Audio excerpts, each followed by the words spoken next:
The Fx3 Mark II, currently a mythical creature which I'm sure a lot of us would love to come about and, knock on the door and greet us with its excellence, because the Fx3 Mark I has without a doubt been my favourite all-rounder cinema camera that I've ever owned.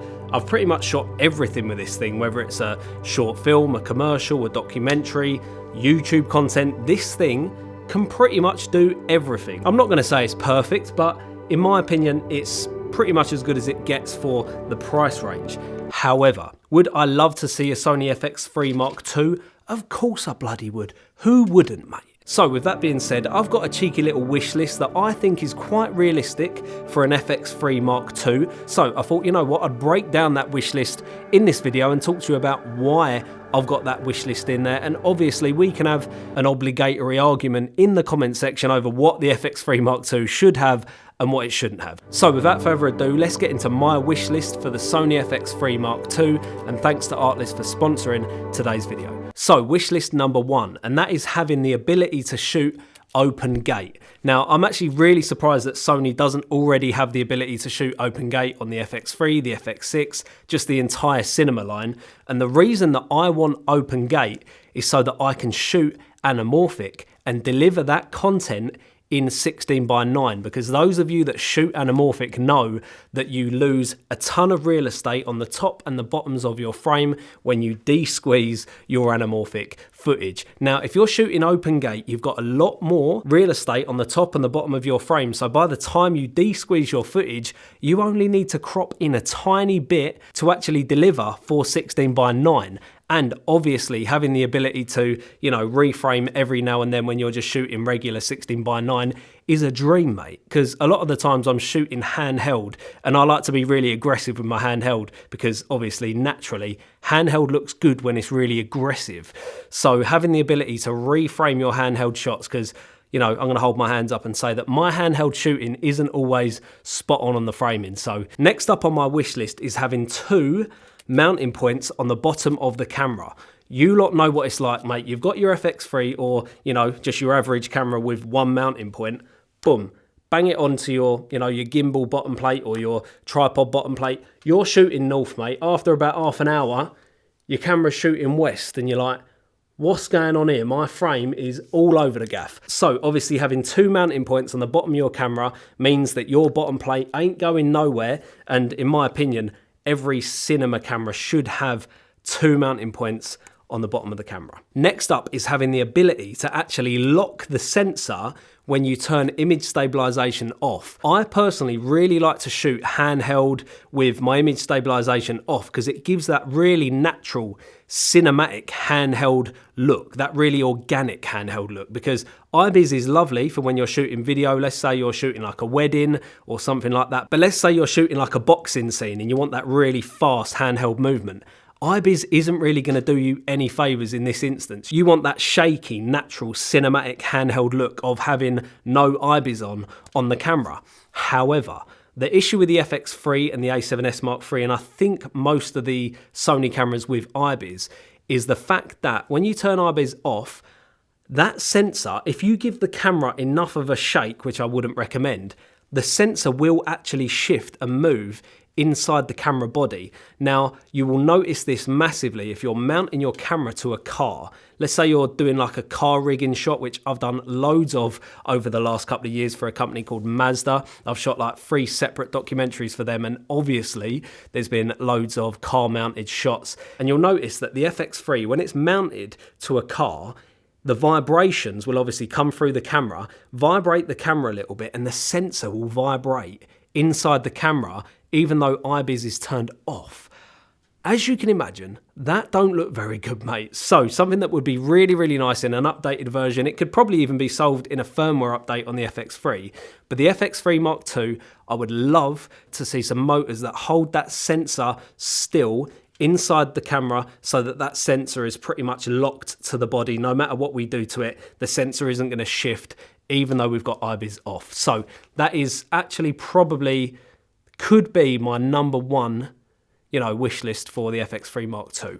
Next up, I would love to see a triple based native ISO. Obviously, we've got a dual base native ISO at the moment. We've got 800 and that 12,800, but I think it would be so beneficial to have one in between, in about that sweet spot, about 3,200, maybe 6,400. I think that would be so beneficial, because sometimes I'm in between 800 and I'm thinking, right, do I just jump all the way up to 12,800?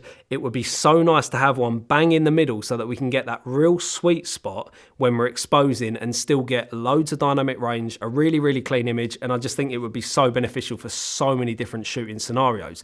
Now, we know that the FX3 is quite easily the best low light camera out there at the moment. And it's one of the reasons why I love this camera so much. That 12,800 ISO is so beneficial. Like this Friday, I'm actually going to shoot a gig in London for a friend of mine who's a DJ called Masano. And as you can probably imagine, shooting nightclubs for video, especially if you want to do some high frame rate stuff, is pretty much impossible unless you've got an incredible low light performance, which thankfully the FX3 does have. I pretty much couldn't shoot that gig without this sensor, to be completely honest with you, especially if you want some higher frame rate stuff. Now, I'm actually shooting a documentary for Masano's new album, which is coming out in April. I've shot all of that on the FX3, and I've actually made a visual which is going to play behind Sam as his intro in his set in London next week. And you'll notice that that has got so many different visual effects on it. Obviously, we want it to seem really trippy, really cool, really like immersive. And I could not have made that visual without the new Artlist plugin tools. If you haven't seen what Artlist have been doing with their new plugin tools for Premiere Pro,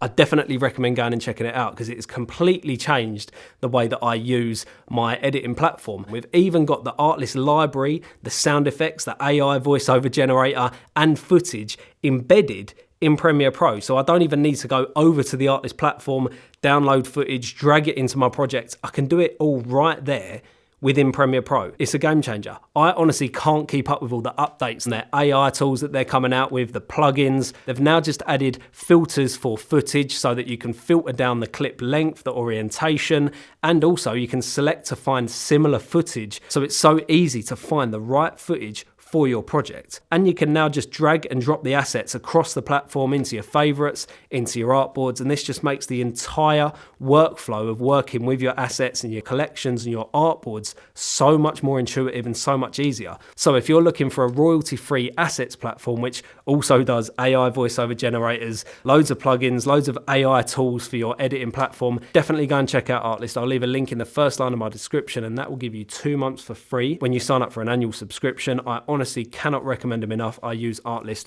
every single day in my workflow, and obviously Artlist, thank you so much for continuing to sponsor my videos. Next up on my wish list for the Fx3 Mark II would be a sensor that shoots 6K. Now, I know I'm asking for a lot. Triple based ISO, great low light performance, a 6K sensor.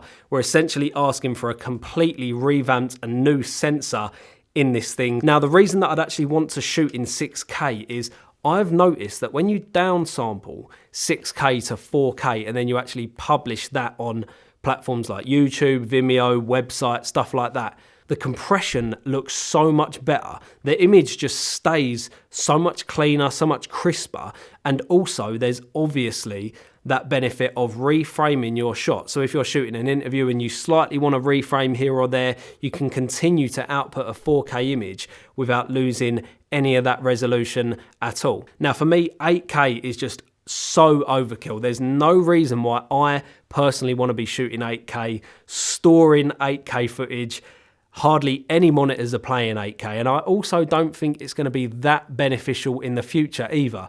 Obviously, if you're doing like visual effects and stuff like that, more pixels are easier to work with.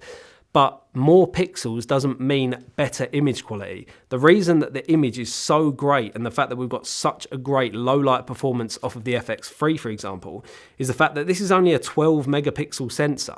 So them megapixels that are on this sensor are so big that it allows them to draw in more light and obviously create a great low light performance. The more pixels that we add, the less that each pixel can draw in light, and I personally want great dynamic range. I want great low light performance. I don't need loads of pixels. So I personally think 6K is that sweet spot where you can use it to your benefit, but it's not detrimenting your image too much. If Sony could make a 6K sensor, triple based ISO, maybe increase the dynamic range a touch, that would be amazing. And I think that that sensor would be really, really revolutionary for Sony going forward. I know a lot of other camera systems do already do that, but for me, having that in a Sony body would be really, really nice. And speaking of the body, something that really does need to be upgraded on the FX3 is the monitor.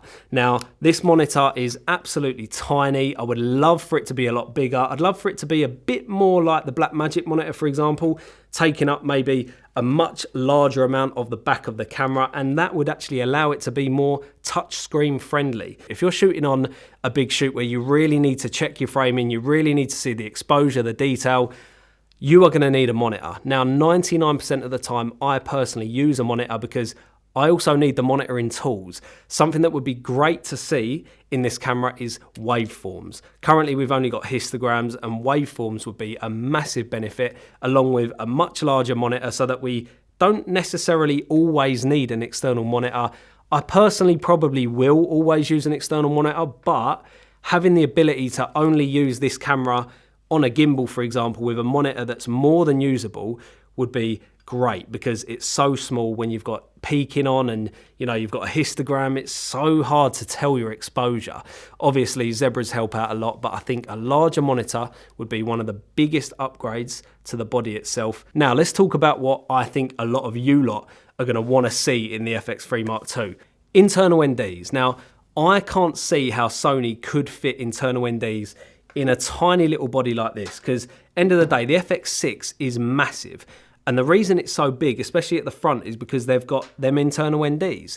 And look at the Burano. The Burano is huge. The fact that they've got an IBIS system inside that body and ND filters, it is massive.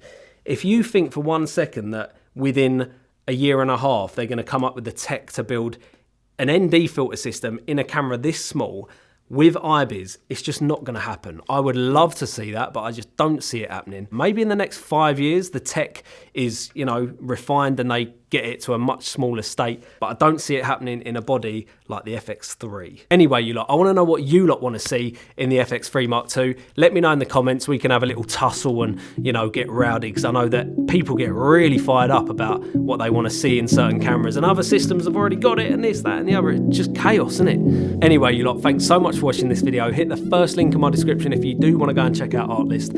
And as always, mate, I'll be catching you lot in the next one, mate. Bosh.